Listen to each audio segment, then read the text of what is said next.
오늘의 말씀 로마서 13장입니다. 지난주에 우리가 본 로마서 12장에서는 하나님께서는 우리가 거룩하게 사는 삶으로 우리의 몸을 산 희생 제물로 받으신다고 하셨습니다. 하나님께 진정으로 드려야 하는 것은 우리가 세상과 동화되지 말고 즉 세상 사람들의 도덕 기준을 따라가지 말고 성경의 도덕 기준으로 살라고 하셨습니다. 이것이 우리의 믿음을 입증하는 것이라 하셨습니다. 두 번째는 하나님이 주신 영적 선물대로 맑은 정신을 가지고 교회를 섬기고 자신을 높이 생각하지 말라 하셨습니다. 세 번째는 사랑의 꾸밈이 없게 하라 하셨습니다. 진정한 사랑은 행동으로 보여주는 것입니다. 우리가 선을 행한다면 선을 사랑하는 것이고 악을 행한다면 악을 사랑하는 것입니다. 13장 첫 번째 포인트입니다. 그리스인과 세상의 권력. 로마서 13장 1절에 이렇게 나왔습니다. 모든 호는 더 높은 권력들에 복종할지니, 그러니까 모든 사람은 우리보다 더 높은 권력, 국가 권력이죠. 이렇게 복종을 하랍니다. 하나님으로부터 나지 않은 권력이 없으며 이미 있는 권력들도 하나님께서 임명하셨느니라. 하나님은 그리스인들에게 세상의 권력에 복종할 것을 명령하여 하셨습니다. 하나님으로부터 나지 않는 권력이 없다 하셨습니다. 이 의미는 하나님을 믿지 않는 세상의 권력자들도 하나님께서 임명하신 것이라는 것입니다. 심지어 사탄도 하나님의 허락을 받고 세상을 지배하는 것입니다. 욥이 사탄에 의해 재산도 잃고 자식도 잃고 건강도 잃을 때 하나님께서 사탄에게 욥의 생명은 건드리지 말라 하셨습니다. 욥기 2장 6절에 주께서 사탄에게 이르시되 보라 그가 내 손에 있으나 그의 생명은 살려둘지니라 하시니라. 하나님의 명령으로 사탄이 욥의 생명은 건드리지 못하는 것을 볼 수 있습니다. 사탄은 우리의 육신의 생명은 죽일 수 있었습니다. 하지만 우리의 영혼을 지옥에 가게 하지 못하니 우리가 두려워해야 할 분은 오직 하나님이십니다. 마태복음 10장 28절 몸은 죽여도 혼은 능히 죽이지 못하는 자들을 두려워하지 말고 오직 혼과 몸을 다 능히 지옥에서 멸하시는 분을 두려워하라. 이 분은 오직 하나님밖에 없다는 거죠. 혼과 몸을 다 능히 지옥에 멸하실 분은 하나님 한 분밖에 없다는 거예요. 그래서 우리를 죽일 수 있는 사람이나 이 사탄을 두려워하지 말고 하나님을 두려워하라고 성경은 말하고 있습니다. 사탄이 인간의 몸을 죽일 수 있음에도 몸은 죽일 수 있죠. 욥처럼 하나님께서 허락하지 않으니까 사탄이 욥의 목숨을 전혀 건드리지 못하는 것을 볼 수 있습니다. 그러니까 사탄도 결과적으로는 하나님의 명령에는 복종할 수밖에 없다는 것을 볼 수 있어요. 그 말은 하나님께서 다 컨트롤 하신다는 거예요. 우리가 이 세상을 볼 때 어떻게 보입니까? 막 세상이 마음대로 돌아가는 것 같고 우연의 일치, 그 다음에 우연의 우연으로 돌아가는 것 같아요. 그렇지만 성경에는 아니다. 그 중심에는 항상 하나님이 계시고 하나님의 계획에 따라 하나님이 컨트롤 하신다라고 말씀하시는 것입니다. 성경의 인물들은 하나님의 말씀대로 세상 권력자들에게 복종하며 살았습니다. 대항하지 않았어요. 근데 이슬람교 한번 보세요. 얼마나 극단적입니까? 폭력으로 테러하고 국가 권력 이런 거 없잖아요. 그냥 자기 마음에 내키지 않으면 이렇게 사람 막 죽이고 테러합니다. 이들이 왜 이렇게 극단적으로 폭력적이게 될 수 있을까요? 이렇게 권력에 복종하는 것을 배우지 못했기 때문에요. 왜? 사탄의 자식이 있기 때문에. 이들 이스마엘 자식이고 사탄의 자식이라는 것을 볼 수 있어요. 그렇지만 개신교는 항상 평화를 사랑하며 폭력을 행하지 않았어요. 오히려 폭력 대신 순교를 하면서 복음을 전한 것을 우리는 성경을 통해서 볼 수 있습니다. 현재 이 세상에 실제 지배하고 있는 주인은 사탄입니다.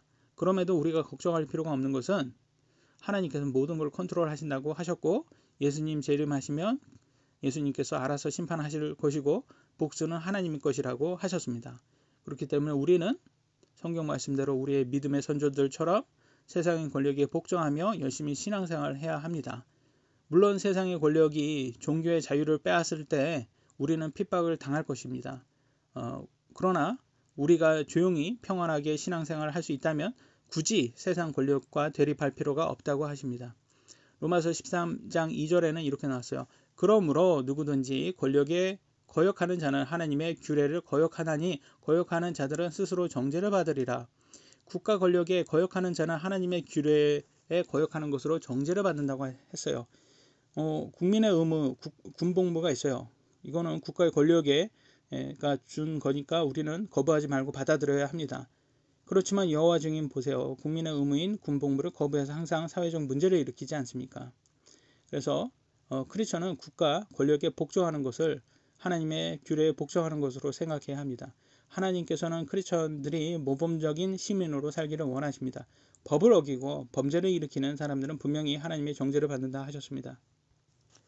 3절 로마서 13장 치리자들은 선한 일이 아니라 악한 일에 대하여 두려움이 되나니 그런즉 내가 권력을 두려워하지 아니하려느냐 선한 일을 행하라 그리하면 내가 바로 그에게 칭찬을 받으리라. 크리스천이라고 해서 자신이 자기가 사는 사회에서 열애가 되지 않습니다. 그 사회가 요구하는 법을 잘 지키고 살아야 한다고 하십니다. 칭찬을 받을 수 있도록 선한 일을 행하는 것이 하나님께서 크리스천들에게 요구하는 것입니다. 일부 사람들은 부자가 되기 위해서 수단과 방법을 가리지 않고 심지어 사회적으로 사기 범죄까지 범하면서 자신들의 부를 축적합니다. 크리스천이라는 이름으로 탈세를 하는 사람들이 있어요. 돈이 없는 것도 아니라 집에 엄청나게 돈을 쌓아놓고 사는 사람들이 탈세를 합니다. 공무원들이 그들의 집에 찾아가서 확인해 보면 무슨 교회 종교단체들이에요. 이들은 하나님과 예수님의 이름으로 탈세를 하고 있는 것입니다. 그럼 성경에서 세금에 대해서는 어떻게 말하고 있을까요?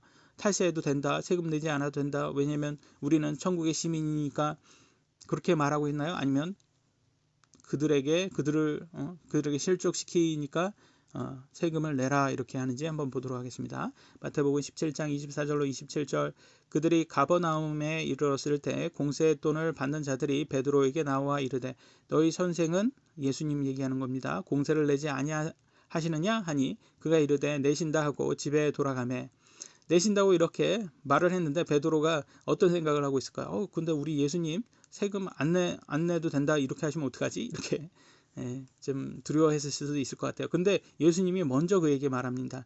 예수님께서 그보다 먼저 이르시되 시몬아 내 생각은 어떠하냐? 땅의 왕들이 누구에게서 관세나 공세를 걷느냐? 자기 자식들에게서냐 타인들에게서냐 하시니 베드로가 그분께 이르되 타인들에게 선이다 하매 예수님께서 그에게 이르시되 그렇다면 자식들은 면제가 되리라. 그럼에도 불구하고 우리가 그들을 실족시킬까 염려하노니 너는 바다에 가서 낚시 바늘을 던져 처음 올라오는 물고기를 잡으라. 내가 그것에 입을 열면 돈 하나를 발견하리니 그것을 가져다가 나와 너를 위해 그들에게 주라 하시니라. 이스라엘은 로마의 속국이었어요.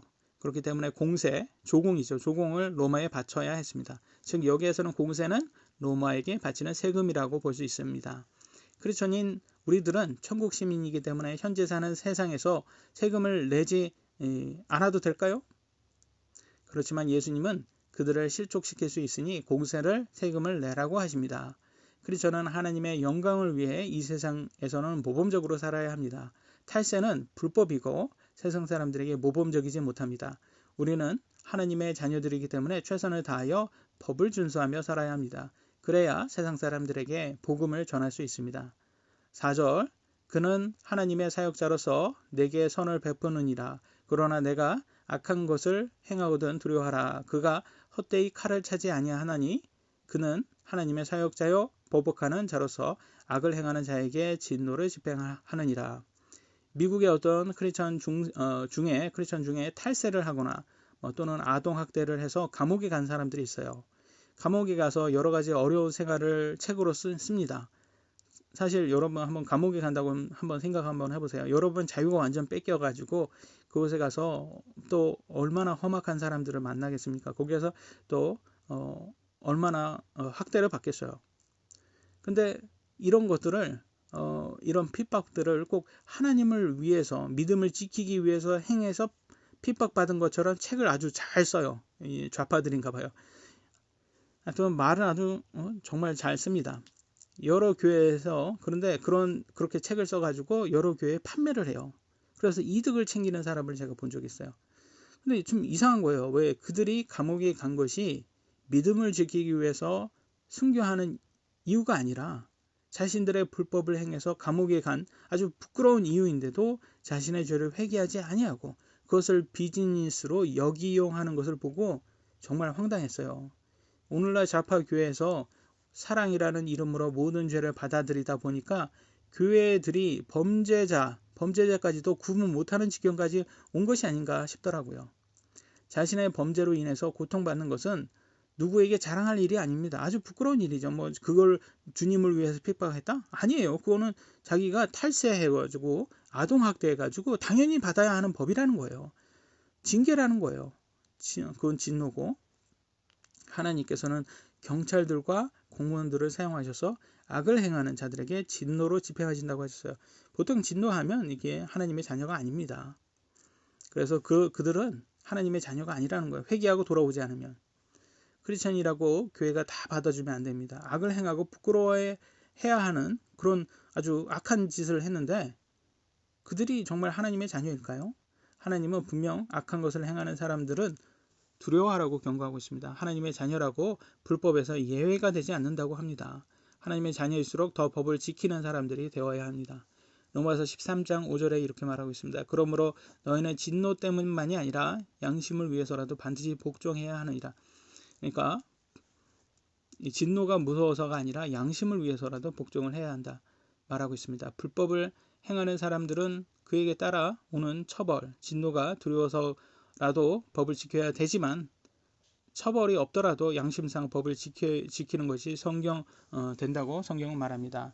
크리스천들은 이 땅에서 영원히 살 사람들이 아닙니다. 우리들은 천국 시민으로 앞으로 천국에 갈 사람들이잖아요. 지금 사는 세상은 예수님을 대표하는 대사로 복음을 전하기 위해서 잠시 파견 나온 사람들입니다. 몇 달 전 중국 태생 벨기엘 대사 부인이 우리 매장에 직원의 뺨을 때려 폭력으로 입건 조사를 받았다는 기사를 보았어요. 외교관의 가족들은 면책 특권이 있답니다. 그렇기 때문에 이걸 악이용해서 마음대로 이렇게 악을 행하는 사람들이 있다는 거예요. 근데 이 기사를 본 사람들이 이 여자뿐만 아니라 중국은 역시 중국 사람들은 어쩔 수 없어 이렇게 비판을 하더라고요. 그러니까 욕을 누가 먹어요? 이 여자가 행했는데 중국이 욕을 먹어요. 크리스찬도 마찬가지입니다. 크리스찬이 잘못하면 크리스찬뿐만 아니라 하나님이 욕을 먹습니다. 현재 정권이 코로나 방역으로 교회를 공격하고 있습니다. 교회가 크건 작건 코로나 걸려서 TV에 나오면 세상 사람들은 누구 욕할까요? 교회와 하나님을 욕합니다.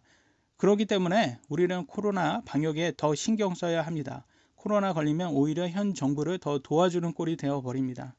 제가 미국에서 코로나 걸려서 2주 동안을 아파 보니까 코로나라는 병은 절대 걸려서는 안 되는 정말 아픈 병입니다. 코로나 확진되어도 사람마다 다른 결과가 나오더라고요. 저희 다른 가족들은 감기보다도 더 약하게 나왔습니다. 하지만 저처럼 제가 델타에 걸린 것 같아요. 크게 아플 수 있어요. 저하고 저희 장인어른은 정말 아팠습니다. 이렇게 아파 보니까 자기 자신을 위해서라도 코로나는 절대 걸려서는 안 된다. 그래서 항상 조심해야 된다라는 것을 알게 되었고요. 코로나 걸리지 또 않아야 이 현 좌파 정부가 이 덫에 걸리지 않는다는 거예요. 이들이 잘하는 게 뭐예요? 자신들의 책임을 회피하고 모든 것을 교회 책임으로 좀 돌리지 않습니까? 이곳에 이 덫에 걸리지 않는다는 거예요. 그래서 우리는 나 자신을 위해서라도 현 좌파 정부의 덫에 걸리지 않기 위해서라도 이 코로나 방역을 잘 지켜야 된다. 그들에게 잘 보이기 위한 게 아니라는 거죠. 오히려 하나님 말씀에 준해서 이렇게 잘 지켜야 된다는 거죠. 하나님께서 양심을 위해서라도 법을 준수하라는 것이 세상 사람들을 위해서 하신 말씀이 아니라는 거예요. 크리스천인 우리를 위해서 하신 말씀이에요. 우리가 법을 잘 지키면 우리에게 유익하다는 겁니다. 불법으로 인한 처벌 받을 필요도 없죠. 그 다음에 세상 사람들이 크리스천으로 하나님을 욕할 이유도 없어진다는 것입니다. 오늘날 교회가 사기 같은 불법으로 고발되어 TV에 나옵니다. 그러면 세상 사람들은 역시 크리스찬들이 돈 욕심은 더 많어 하면서 더 악플을 달고 더 사람들이 싫어합니다. 그러니까 이게 크리스찬이 욕을 먹는 이유가 왜 욕을 먹습니까? 사기꾼들이 이렇게 교회 안에 많이 들어왔기 때문에 그렇어요. 크리스찬이라고 다 정직한 사람들이 아니라는 거예요. 빛과 소금이 맛을 잃으면 땅에 밟힙니다. 그래서 크리스찬 오늘날 이렇게 크리스찬이라는 그 이름마저도 땅에 떨어졌다는 거예요. 과거 믿음의 선조들은요, 크리스찬이라는 이름이 신뢰성이 굉장했답니다. 신용도가 엄청났다는 거예요. 그래서 외상까지 당신은 하나님을 믿습니까? 그러면 외상까지 줬답니다. 왜? 세상 사람들이요. 신뢰성, 크리스천들은 역시 신뢰성이 많아. 이 세상 사람들은 다 돈을 갚지 않고 도망가는데 크리스천들은 양심 있게 돈을 다 갚더라. 이런 경험이 쌓아지니까 신뢰성을 많이 얻었다고 합니다. 세상 사람들로부터 이런 선한 간증을 얻을 때 우리가 전하는 복음의 말씀에 힘을 얻게 됩니다. 세상 사람들에게 강력하게 전달할 수가 있어요. 반면 돈만 밝히는 크리스천, 돈을 더 좋아하는 크리스천, 이런 불명예가 어떻게 되었습니까? 한국교회에 많은 한국교회가 이걸 가르쳐 왔어요. 왜? 예수님 믿으면 다 부자 된다. 이 잘못된 번영을 전해 왔어요.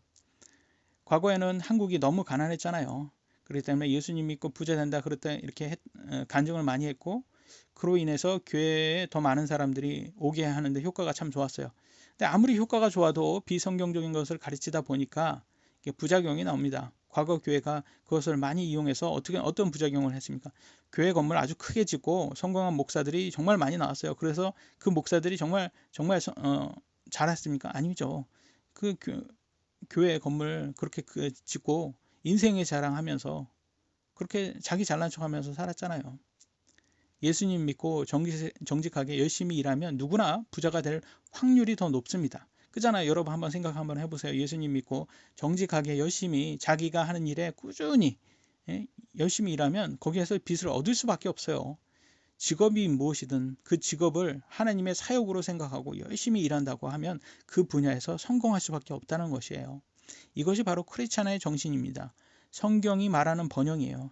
번영 복음이라고 해서 번영 복음, 우리가 생각하는 번영 복음, 사기를 쳐도 부자만 되면 다 된다, 괜찮다, 이거 하나님의 축복이다, 이렇게 가리키는 오늘날 교회, 이 번영 복음이 잘못된다는 것이지, 그렇지만 예수님 하나님의 사역이라고 생각하고 여러분의 직업을 열심히 해서 부자가 된 사람들, 이것은 성경적인 번영입니다.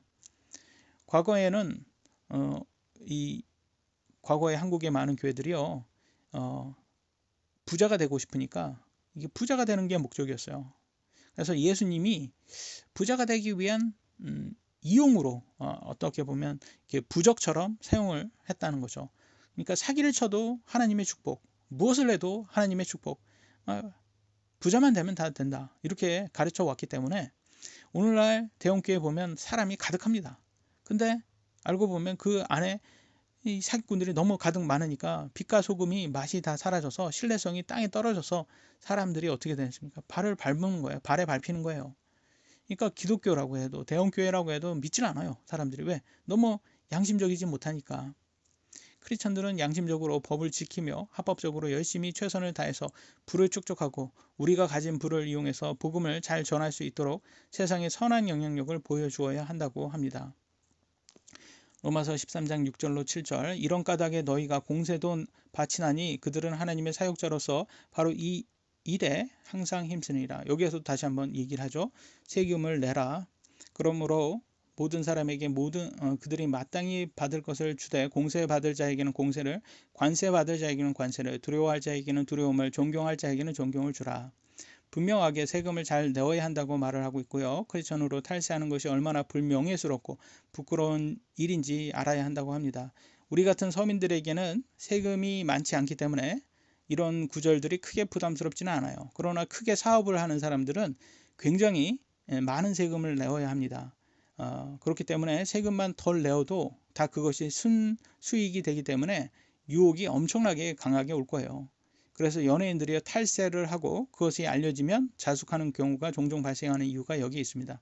우리는 부자들의 탈세를 쉽게 비난합니다.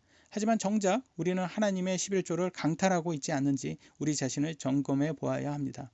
하나님께 드려야 하는 부분을 탈세하고 하나님께 떳떳할 수 없습니다. 하나님께 합당하게 드릴 수 있는 사람들이 될 수 있도록 영적으로 성장하길 예수님의 이름으로 기도합니다. 두 번째 포인트입니다.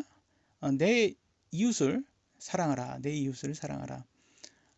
로마서 13장 8절에 이렇게 나와 있습니다. 서로 사랑하는 것 외에는 누구에게든지 어떤 것도 비치지 말라. 짐이 되지 말라는 거예요. 다른 사람을 사랑하는 자는 율법을 성취하느니라. 성경에서 말하는 사람은 크리스천들은요, 다른 사람들에게 도움이 되면 도움이 되었지 짐이 되어서는 안 된다고 말합니다. 성경에 말하는 사랑, 그 사람의 필요를 채워주는 것을 말합니다. 말만 하는 사랑은 속이 빈 허세에 불과합니다. 우리는 사랑하는 가족들과 이웃에게 도움이 되어야지 짐이 되어서는 안 됩니다. 크리스천은 도움이 되는 사람들이 되어야 합니다. 여러분 친구 중에 항상 얻어만 먹고 짐이 되는 친구가 있다고 생각해 보세요. 아마도 그 친구하고는 그렇게 오래 가지 못할 것입니다. 여러분 가족 중에 항상 다른 가족에게 짐이 되는 사람들이 있다고 생각 한번 해보세요. 그런데 그 사람이 하나님을 믿는 크리스찬이라고 한번 생각 한번 해보세요. 가족 중에 누가 그 사람이 전하는 복음을 듣겠습니까? 우리가 전하는 복음이 강력하게 전달되기 위해서는 우리는 반드시 그 사람들에게 필요한 존재가 되어야 합니다. 우리가 가족들에게나 주위 사람들에게나 말은 예수님을 전하면서 항상 그들에게 짐이 되는 사람이라고 한다면, 자신의 본분을 다하지 못하는 사람이라면 그들은 여러분의 복음을 절대 듣지 않고 믿지도 않을 것입니다. 우리가 하는 본분에 최선을 다하는 모습을 가족들이나 주위 이웃들에게 보여주어야 합니다.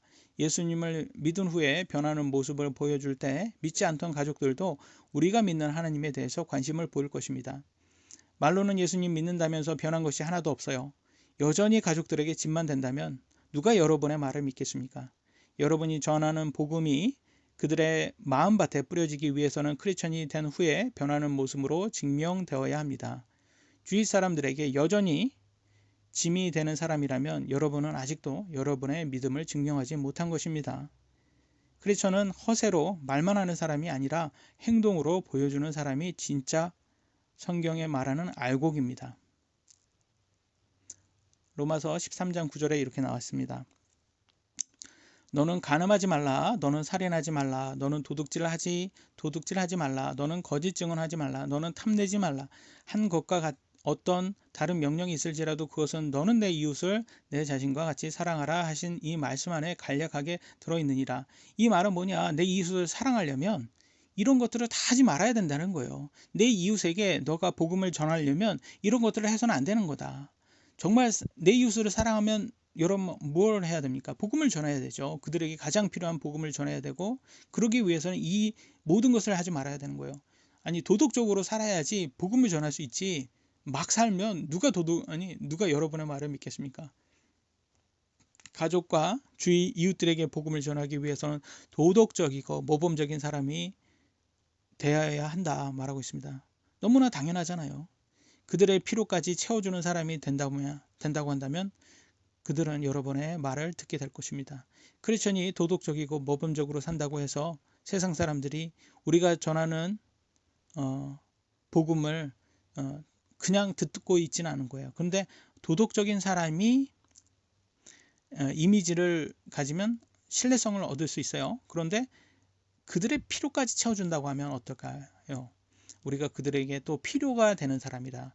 그러면 그들이 또 우리가 그들을 또 이렇게 케어하고 이렇게 사랑받는다는 느낌을 줄 때 친절하고, 그러면 그들은 이 사람들은 도덕적인 사람뿐만 아니라 나에게 도움이 되는 사람이구나 하면서 그들이 전하는 복음을 귀를 기울이게 된다는 것입니다. 저도 처음에 예수님을 믿게 된 동기가 여기에 있습니다. 제가 처음에 교회를 왜 가게 됐냐면, 이제 미국 사람들이 저에게 이제 복음을 전했죠. 교회에 초대를 했어요. 영어 공부를 가르쳐 준다. 왜? 미국 교회니까 영어로 설교를 한다. 그러니까 여기 와서 영어 공부를 해라. 근데 저는 그때는 대학생이었고 영어 공부에 관심이 많았고, 그렇기 때문에 교회를 한번 갔어요. 이렇게 자주 그 사람을 만나가지고 자꾸 이렇게 교회 오라고 해가지고 좀 우연히 이렇게 만나가지고 가게 됐습니다. 그래서 갔더니 그게 침례, 지금 우리가 믿고 있는 독립침례교회 미국 선교사가 하는 교회였어요. 거기서 이렇게 영어로 설교를 하니까 가게 됐습니다. 영어 외에는 저는 관심이 사실 없었어요. 근데 이렇게 미국에 영어 공부를 하다 보니까 또 미국에 대한 또 이렇게 아메리칸 드림, 이렇게 환상을 좀 가지게 되더라고요. 또 교회가 미국 스타일이다 보니까 이렇게 좀 그런 것들이 다 마음에 들었습니다.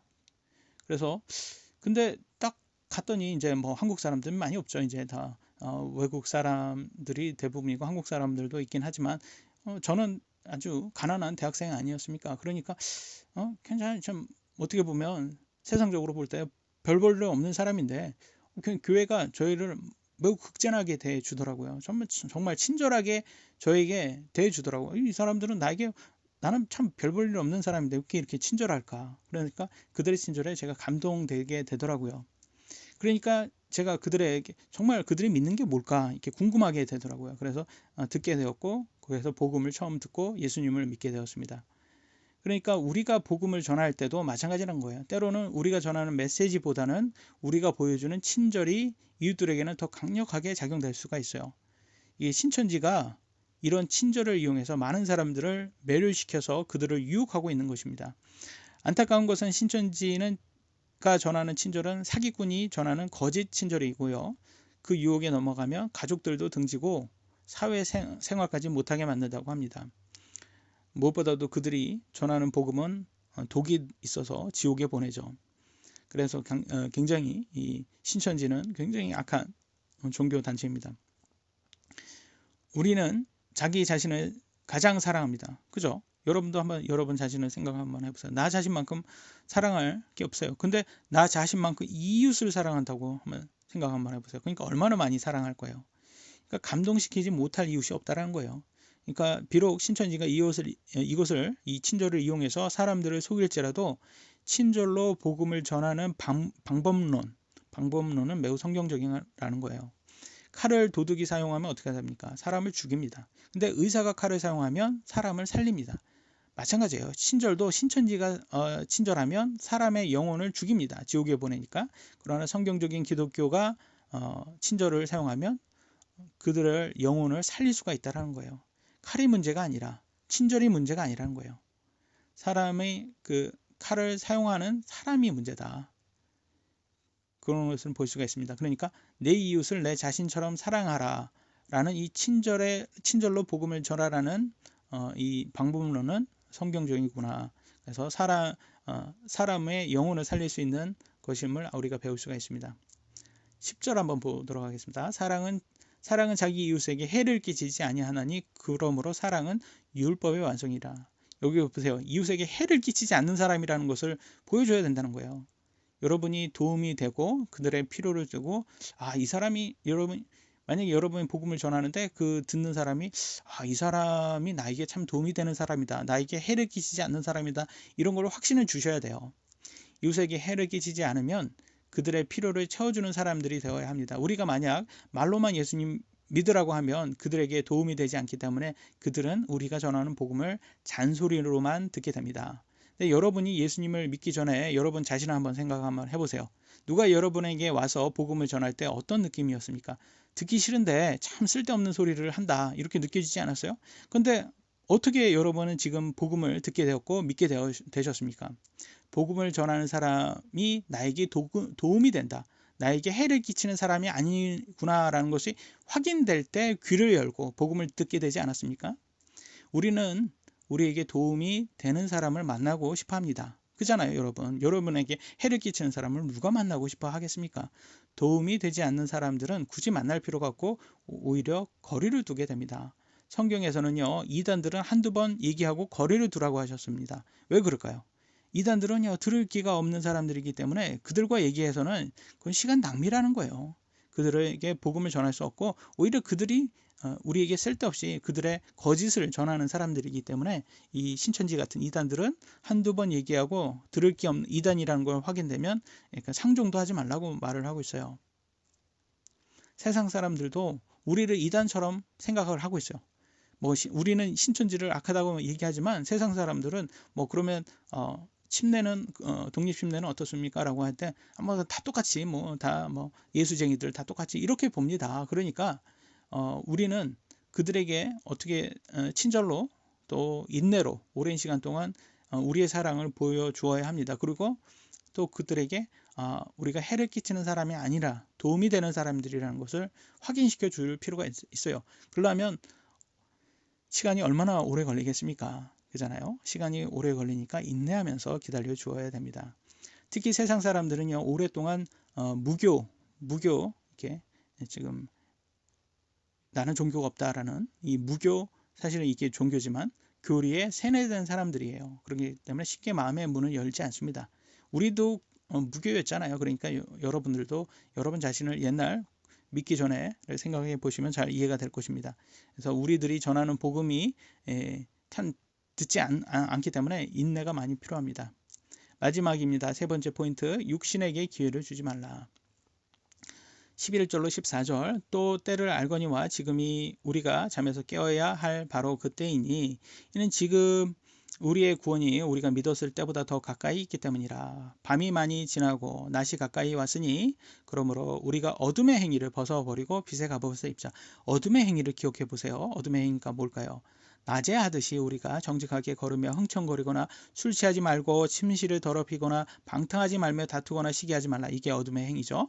오직 너희는 주 예수 그리스도의 옷 입고 육신의 정욕을 채우기 위해 육신에게 기회를 주지 말라. 육신에게 기회를 주는 것이, 정욕을 채우는 것이 어둠의 행위죠. 예수님의 재림이 가까이 왔습니다. 언제 예수님이 오셔도 우리는 놀랄 일이 아닙니다. 아무도 알 수 없어요. 언제 오실지. 그렇지만 오신다고 하셨어요. 곧 오신다고 하셨습니다. 그러니까 우리는 항상 준비된 사람이 되어야 합니다. 영화 구원의 때가 더 가까이 왔다는 것이죠. 우리가 육신적으로 나이를 먹을수록 우리는 죽음에 더 가까이 있다는 거다. 그렇기 때문에 우리는 예수님이 오시기 전에 우리는 먼저 죽을 수 있어요. 그렇기 때문에 항상 우리는 죽음에 더 가까이 가고 있다.